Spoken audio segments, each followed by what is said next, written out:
Et si je te disais que certaines de tes meilleures idées de start-up sont déjà écrites gratuitement sur Internet par des gens qui se plaignent de leurs problèmes? Regarde Reddit. Des millions de personnes y racontent leurs frustrations, demandent de l'aide, expliquent les problèmes qu'ils rencontrent dans leur travail ou dans leur vie. Et certaines discussions peuvent contenir de centaines de personnes confrontées aux mêmes problèmes.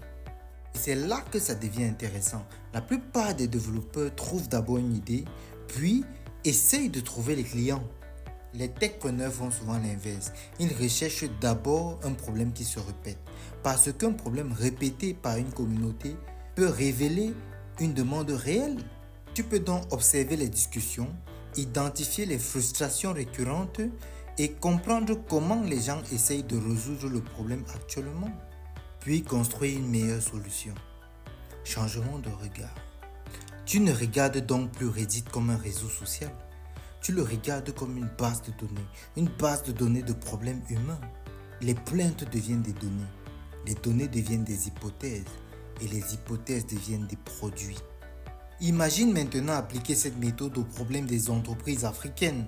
Tu identifies un problème qui revient constamment, tu interroges les utilisateurs, tu construis un MVP et tu testes si les gens sont prêts à payer. Alors la prochaine fois que tu vois quelqu'un se plaindre d'un problème, ne te demande plus seulement comment résoudre ce problème, mais pose-toi plutôt la question, combien de personnes souffrent exactement de ce problème et que puis-je construire pour les aider? Comprendre les systèmes, révéler les mécanismes et construire le futur. L'esprit exécute.